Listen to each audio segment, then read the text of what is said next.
परमहंसास्वादित चरण कमल चिन्मकरंदाय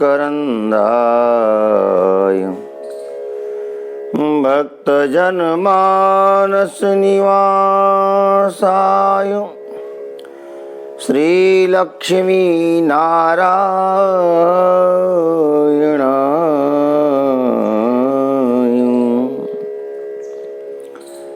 कृष्णाय वासुदेवाय हरे परमात्मने प्रणतक्लेशनाशाय गोविन्दाय नमो नमः। लक्ष्मीनाथ समारम्भां नाथयामुनमध्यमाम् स्मदाचार्यपर्यन्तां वन्दे गुरुपरम्पराम्।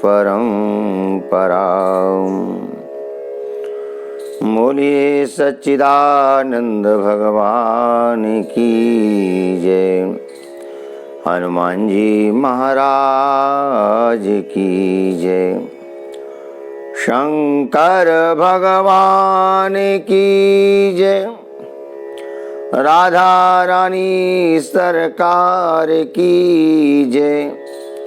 जय जय श्री राधे, जय जय श्री राधे, जय जय श्री राधे।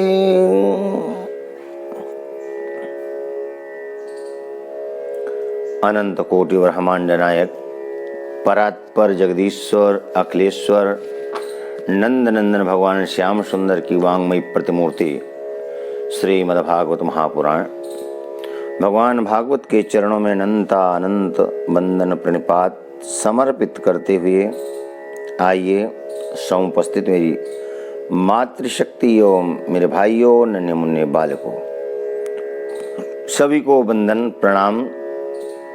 बहे सत्संग की गंगा अरे मन चल नहा आए, जिसे तू भूल बैठा है उसी से फिर मिला लाएं। आइए भक्ति रस प्रवचन धारा में डुबकी लगाएं।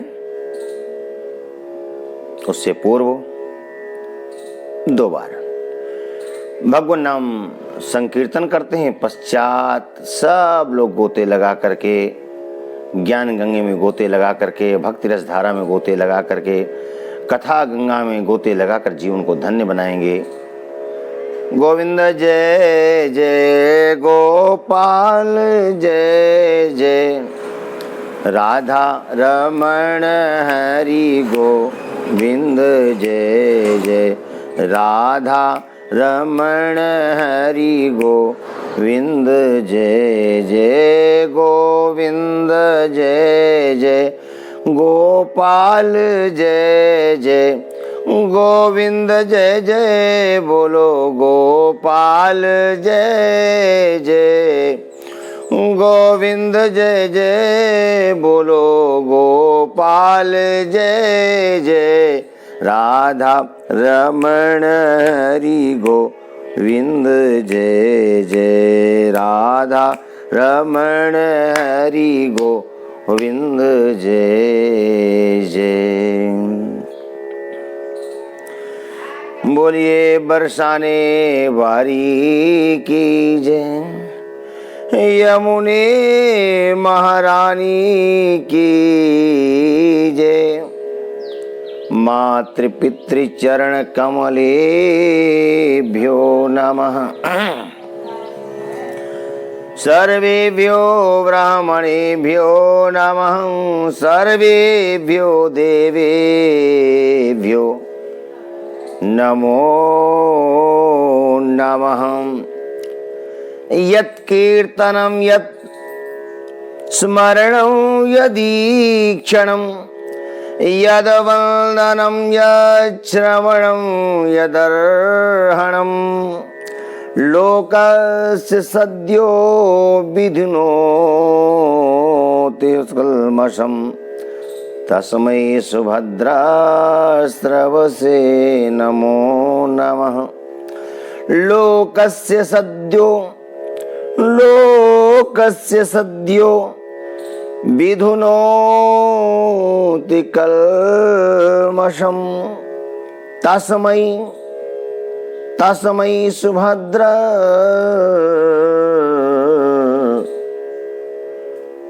श्रवसे नमो नमः। जिन प्रभु का स्मरण, कीर्तन, श्रवण, पूजन, वंदन, स्मरण करने मात्र से जीवों के पापों का तत्काल नाश हो जाता है, उन पुण्य कीर्ति भगवान के चरणों में मैं बार बार वंदन करता हूं, नमन करता हूं, प्रणाम करता हूं। भगवान सुखदेव ने प्रणाम किया, किनको? नाम नहीं लिया।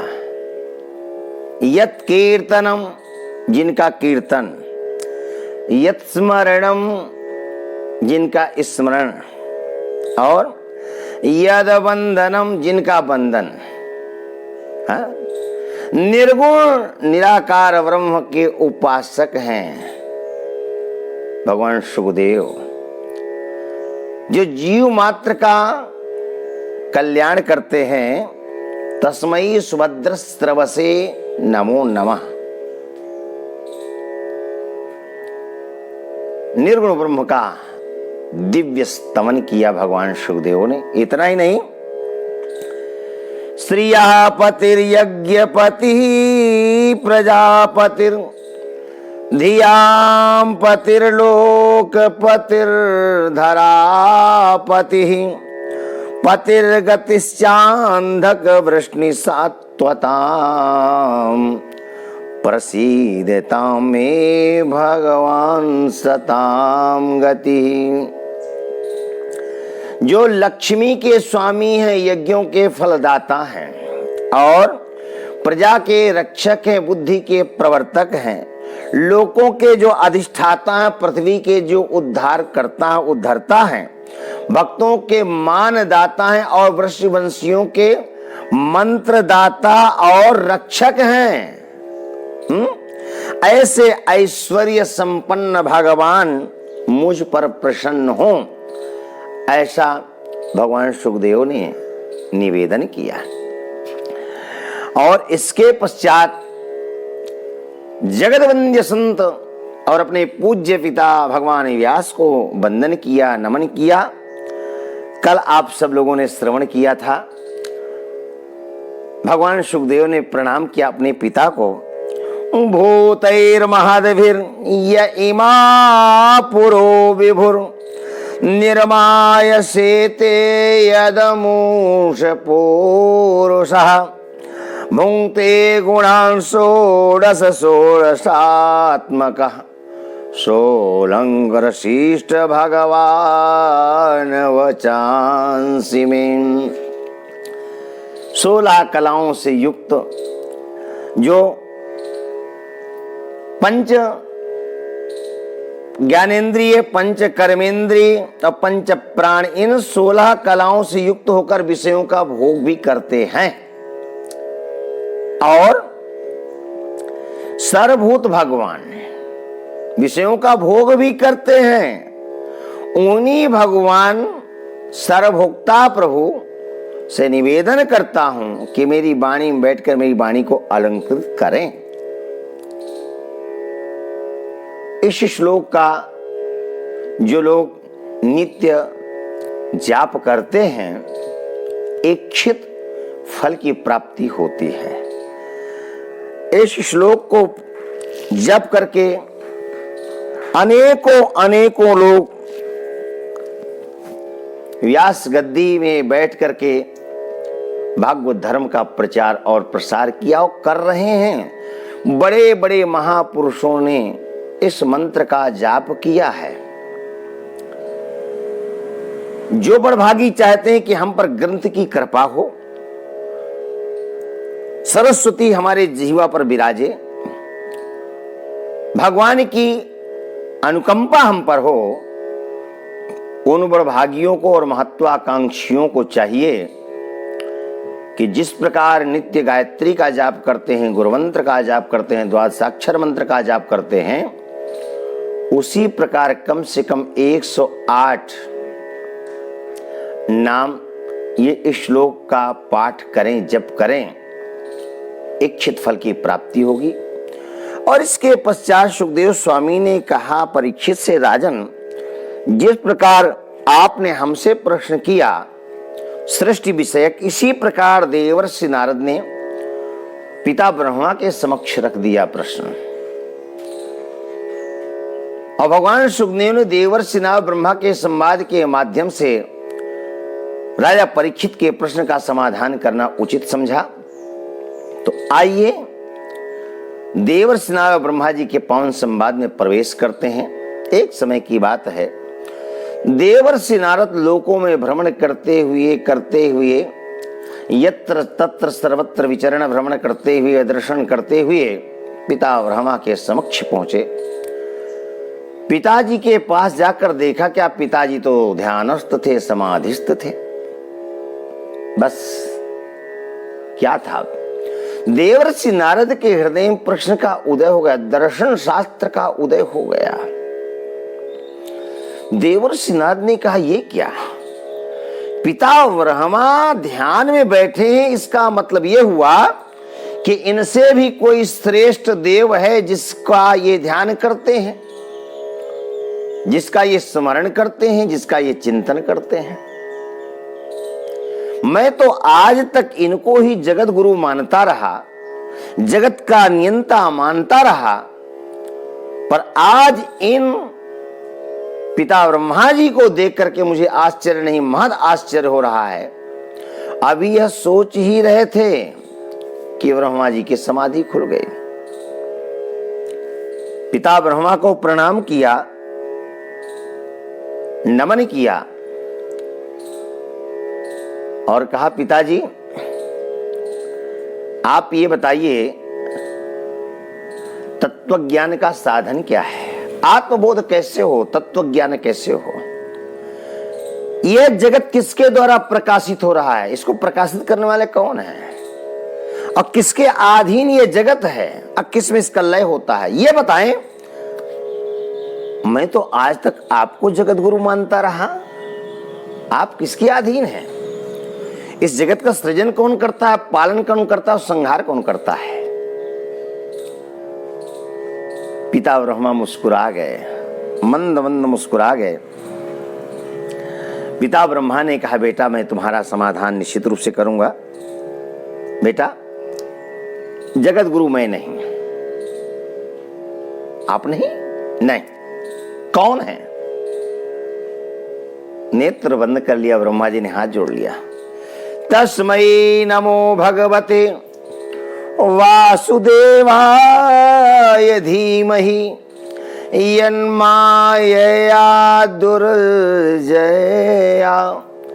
मां ब्रुवन्ति जगद्गुरुम्। ओम नमो तस्मै नमो भगवते वासुदेवाय धीमहि। मैं उन परम पुरुषोत्तम भगवान नारायण का ध्यान करता हूं, उन परम पुरुषोत्तम भगवान नारायण को प्रणाम करता हूं, जिनकी माया से मोहित होकर के जगत के लोग मुझे जगत गुरु कहते हैं। वस्तुतः मैं जगत गुरु नहीं। तस्मै नमो भगवते वासुदेवाय धीमहि यन्मायया दुर्जया मां ब्रुवन्ति जगद्गुरुम्। ब्रह्मा जी कहते हैं जगत गुरु मैं नहीं, जो जगत गुरु कहलाए जा सकते हैं, कहे जा सकते हैं, जिनको गर्व के साथ जगत गुरु कहा जा सकता है, गर्व के साथ। लेकिन कहते हैं जगत गुरु मैं नहीं, जगत गुरु श्रीमन नारायण है।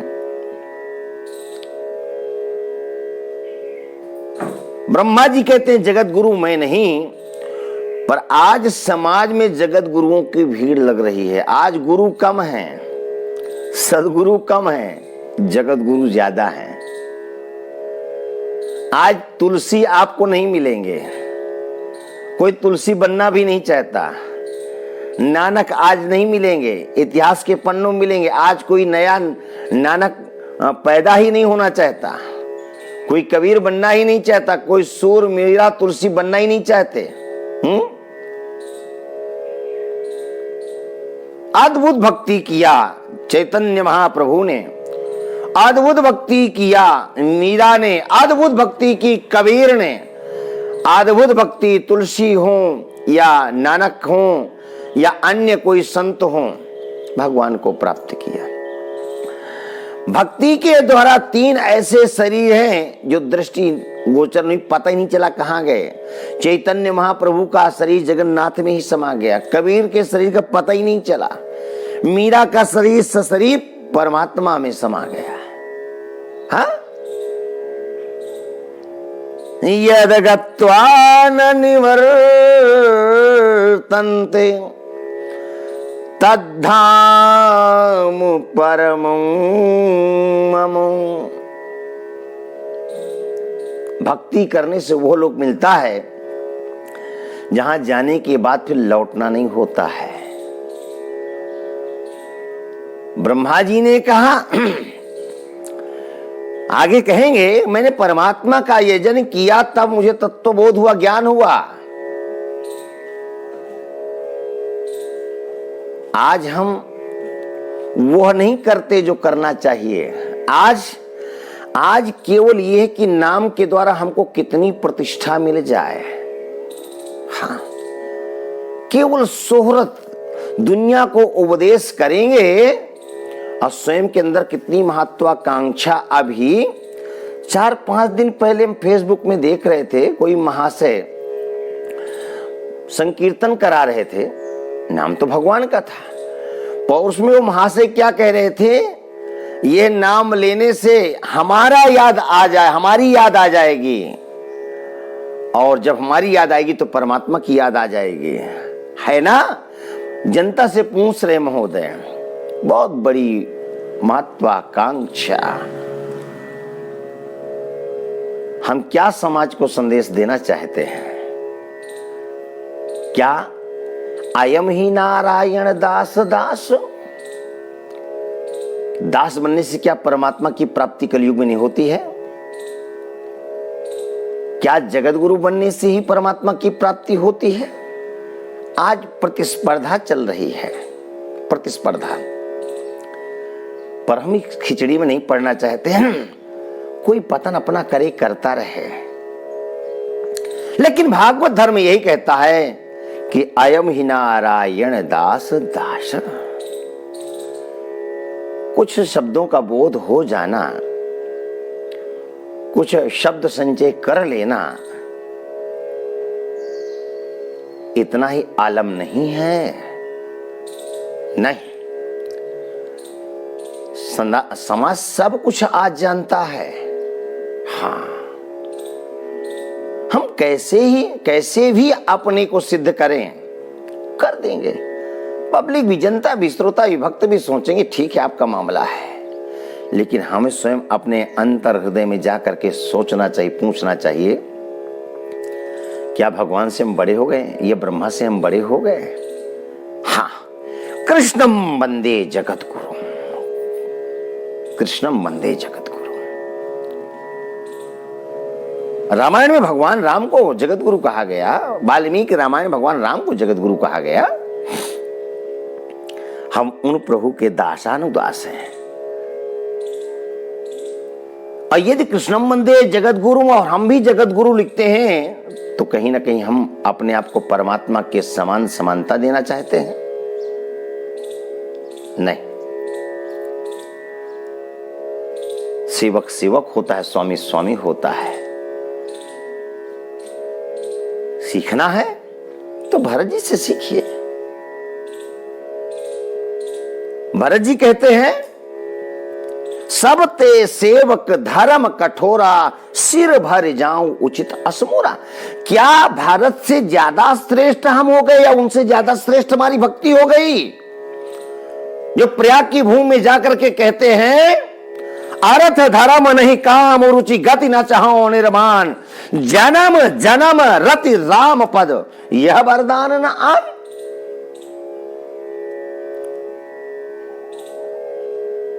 राघवेंद्र सरकार के चरणों की रति मांगते हैं। और जब राघव को मनाने के लिए चलते हैं तो भरत जी की दैन्यता देखिए।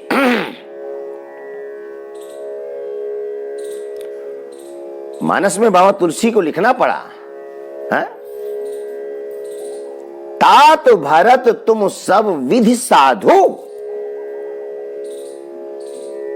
सब प्रकार से साधुओं के 76 लक्षण बताए गए हैं, उनमें से भारत सब प्रकार से साधु हैं, सब प्रकार साधु।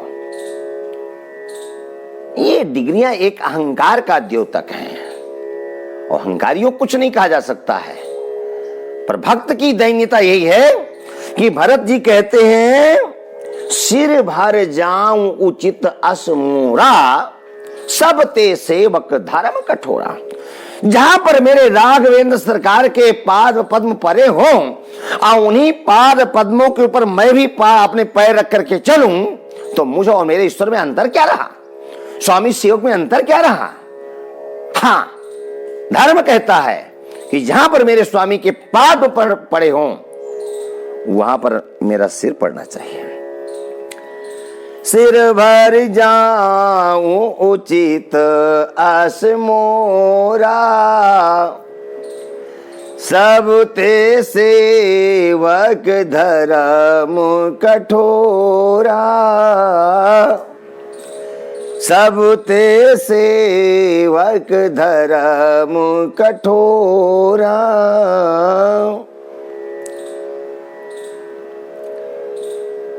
लोग कितने सम्मान के भूखे हैं। हाँ, कोई भोजन का भूखा हो, पानी का प्यासा हो, हाँ, कुछ धन का भूखा हो, चलता है।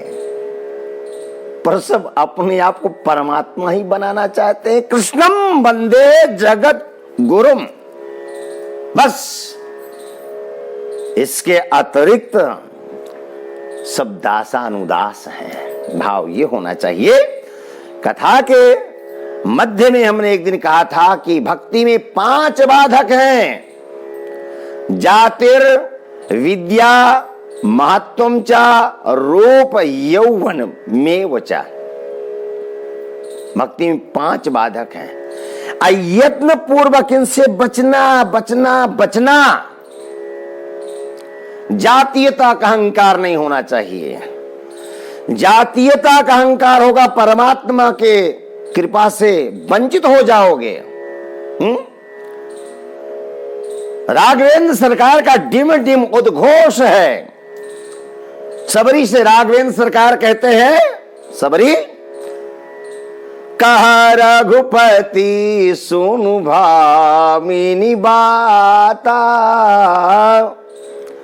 मानहु एक भगति करनाता। कहा रघुपति, हाँ, सबरीश कहते हैं मेरा कोई किसी से रिश्ता नहीं, न जाति का न पाति का। मानहु एक भगति कर नाता। और एक बात बताएं, यदि भगवान जाति विशेष के कारण मिलते तो शायद रैदास जी भगवत दर्शनों से वंचित रह जाते हैं। धन्ना भगत शायद वंचित रह जाते हैं। परमात्मा की कृपा है, उस कृपा को पाना है तो जातीयता का अहंकार मिटा देना, परमात्मा के पाने के लिए। हाँ, लोक व्यवहार की पूर्ति के लिए सरनेम अपेक्षित है, लेकिन भगवत प्राप्ति के लिए जाति से आपको ऊपर उठना होगा। मैं बहुत बड़ा योगी हूं, पुनः रिपीट करना चाहूंगा, दोहराना चाहूंगा इस विषय को। मेरे पास पर्याप्त समय है। विद्या योग्यता के द्वारा परमात्मा मिलेंगे, दावा नहीं किया जा सकता है। नहीं, इतिहास के किसी पन्ने में नहीं लिखा है कि नोबेल प्राइज पाने वाले को परमात्मा मिला है। नहीं, जब भी मिला है तो कबीर के सिद्धांत पर जो केंद्रित है। कबीरा खड़ा बाजार में लिए लुकाठी हाथ। लोगों ने पूछा क्यों खड़े हो, कहां जा रहे हो? बोले मैं कहां जा रहा हूं, पहले मुड़ करके मेरी कुटिया की ओर देखो। मैं कहां जा रहा हूं, क्या चलोगे? अरे चलेंगे, बताओगे ना। तो मेरे साथ चलना है तो पहले मेरी कुटिया की ओर देखो। देखा तो आग लग रही थी। लोगों ने कहा क्या? बोले जो घर बारे आपनो चले हमारे साथ, जिसमें यह क्षमता हो, उनको परमात्मा मिला है। नोबेल प्राइज पाने वाले को परमात्मा मिला, क्या दावा नहीं किया जा सकता? नहीं। गोपियों को परमात्मा मिले हैं। कहीं नहीं लिखा कि बहुत बड़ी शास्त्रज्ञ थी वो, बहुत बड़ी विदुषी थी वो। कहीं नहीं लिखा कि भागवत सप्ताह कथा करती थी गोपियां। नहीं। हाँ, क्या करती थी? दधि बिलो करके मक्खन निकालती हैं और कान्हा के खिलाने की प्रतीक्षा करती। कान्हा आ रहा हुआ, कान्हा को खिलाएंगे। भाई कान्हा को जब मक्खन खिलाना है, मिश्री खिलाना है, तो काहे की डिग्री, कैसी डिग्री, किसकी डिग्री, क्यों डिग्री? वो डिग्री पर नहीं मिला है,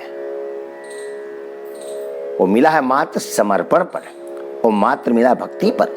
तो भक्ति में 5 बाधक है। जातिर विद्या महत्वम च। पद प्रतिष्ठा की कामना करोगे परमात्मा नहीं मिलेगा। नहीं, एक चीज मिलेगी, चाहे सामाजिक प्रतिष्ठा पालो।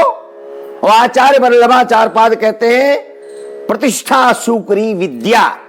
जो सम्मान की कामना करता है उसकी विद्या सुकरी है। कैसे व्यासपीठ से मैं इसका अर्थ करूं? प्रतिष्ठा सुकरी विद्या, सम्मान की कामना नहीं। एक मिलेगा, चाहे परमेश्वर को पालो चाहे अहंकार को पालो। हाँ, परमात्मा को पालो या अहंकार को पालो। रूप, मैं बहुत रूपवान हूं, अहंकार छोड़ देना। परमात्मा के आगे आपका सौंदर्य कुछ भी नहीं है। इस रूप माधुरी का पान करने के लिए सुखदेव को दौड़ना पड़ा। विदेहराज महाराज जनक मिथिला में रूप को मानते ही नहीं थे, शरीर को मानते ही नहीं थे। नहीं, विदेह किसको कहते हैं? जिसका देहाध्यास खत्म हो गया है उसे विदेह कहते हैं। जिसका देहाध्यास खत्म हो गया है, देह का बोध ही नहीं है, इसलिए विदेह कहते हैं महाराज जनक को। भगवान राम ने कहा, राम राम सारी सृष्टि मेरी बनाई हुई है और मेरी बनाई सृष्टि को मानने के लिए महाराज जनक तैयार ही नहीं है। देह को मानते ही नहीं है, रूप को मानते ही नहीं है। तो परमात्मा को आना पड़ा यह सिद्ध करने के लिए। चराचर जगत जो दृष्टिगोचर हो रहा है मेरी बनाई सृष्टि है। न तुम देह को मानते हो, न तुम रूप को मानते हो, तो महाराज जनक को महाराज राघवेंद्र सरकार को आना पड़ा। महाराज दशरथ के यहाँ विप्रधेनु सुर संत हित लीन मनुज अवतार, मनुज रूप में आए और मुनि विश्वामित्र को माध्यम बना करके जनकपुरी पहुंच गए। मिथिलापुरी पहुंच गए। भूप के दरबार में रूप का स्वामी पहुंच गया। आज इसको देख करके नर नारियों की भीड़ उमड़ पड़ी। धाये धाम काम सब त्यागी, मनहु रंक निधि लोटन लागी। धाये धाम काम सब त्यागी, धाये धाम धाये धाम धाये धाम, धाये धाम काम सब त्यागी, मनहु रंक निधि लूटन लागी। नर नारियों की भीड़ दौड़ पड़ी। हाँ? इसी रूप को महाराज जनक ने देखा। इनहि बिलोकत अति अनुरागा, बर बस ब्रह्म सुख ही मन त्यागा। हे मुनियों बताइए ना, ये कौन है? साक्षात ब्रह्म ही मुझे बड़भागी बनाने के लिए प्रकट हुआ है क्या? जो रूप को नहीं मानता था, जो देह को नहीं मानता था, देह का दीवाना हो गया वो भक्त। कौन? बोले विदेह राज। इस रूप माधुरी का पान किया, क्या उससे कोई सुंदर हो सकता है? नहीं ना। तो रूप किस चीज का अहंकार करना है? क्यों अहंकार करना है? यौवन। यौवन का यहां अर्थ है बल से युक्त जवानी। जो है बल से युक्त जवानी को यौवन कहा। तो भगवान राम से भी बलवान कोई है क्या? किशोरी जी कहती हैं, जगमह एक वीर रघुराया। जगमह एक।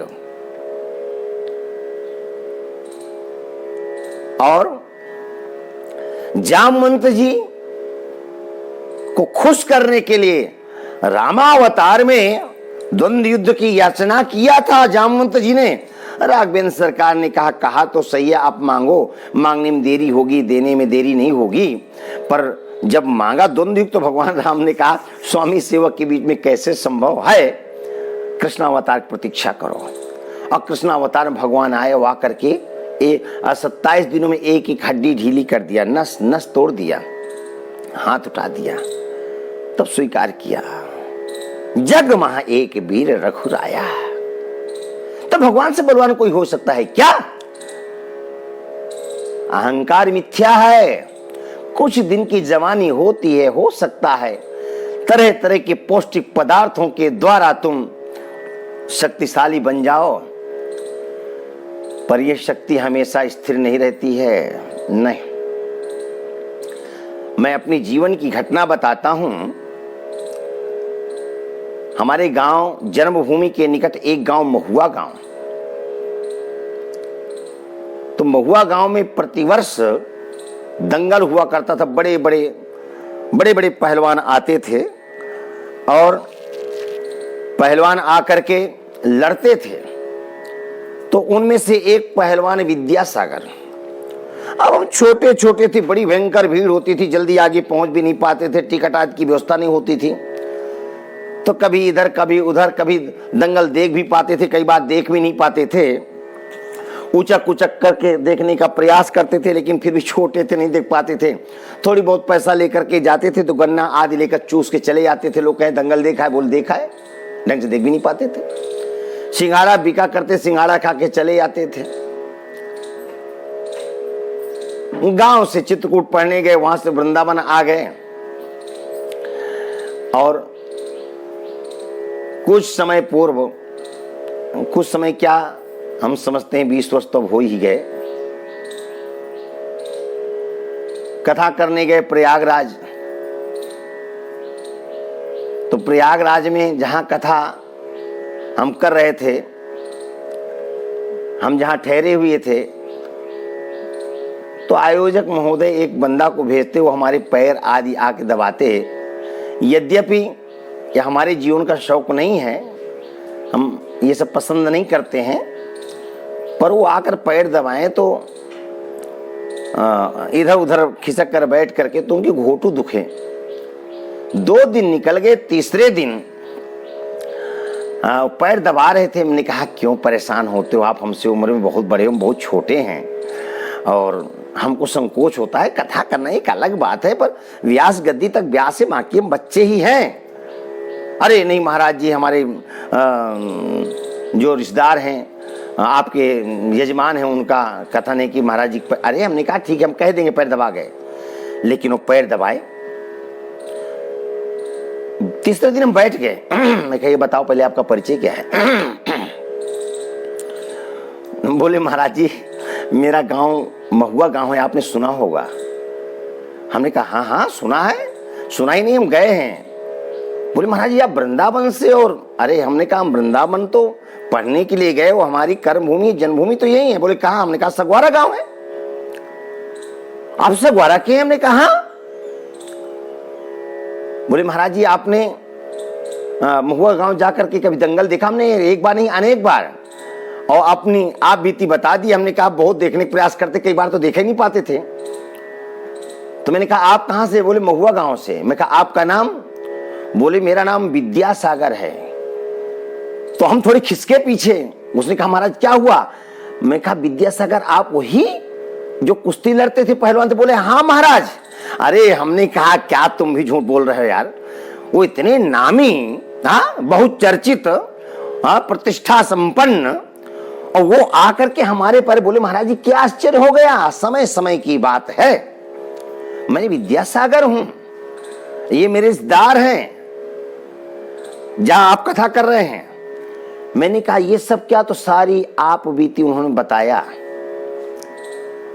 हमने कहा विद्यासागर जी, हम तो उनको नाम क्या, हम भैया ही बोले। हमने कहा भैया जी आपके दर्शनों के लिए हम उचकते थे कि आप देखने को मिल जाए, नाम बहुत चर्चित आप और 2-1 और वो डांसर थे। तो हमने कहा इन सब के नामों को हम अच्छी तरह जानते हैं। आपकी ये दशा, हम तो आपके दर्शनों के लिए तरसते थे, आज आप हमारे दर्शनों के लिए बहुत जोर कहां से? हमने कहा सच में? तो सब परिचय दिया। हमने कहा वाह रे समय की विडंबना। क्या समय की विडंबना है। उसके 1 साल बाद वो कहीं ट्रेन से यात्रा कर रहे थे, ट्रेन से उतरे और ट्रेन के नीचे आ गए। उनका शरीरांत हो गया। परमात्मा उनको सदगति प्रदान करे, उनकी आत्मा को शांति प्रदान करे।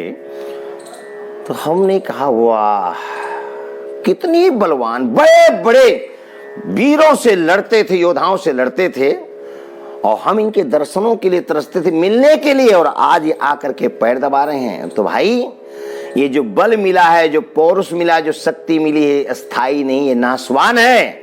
इसके अहंकार में नहीं रहना। नहीं, जग मह एक वीर रघुराया। यदि जगत में कोई वीर है, बहादुर है, योद्धा है, तो भगवान राघवेंद्र सरकार है, यादवेंद्र सरकार है। इनके चरणों में भक्ति करना, संसार सागर से पार हो जाओगे। रूप यौवन मेवचा। कभी भी बल का अहंकार नहीं करना। ये कुछ दिन के लिए होता है, बाद में तो सब भूत पाटी हो जाते हैं।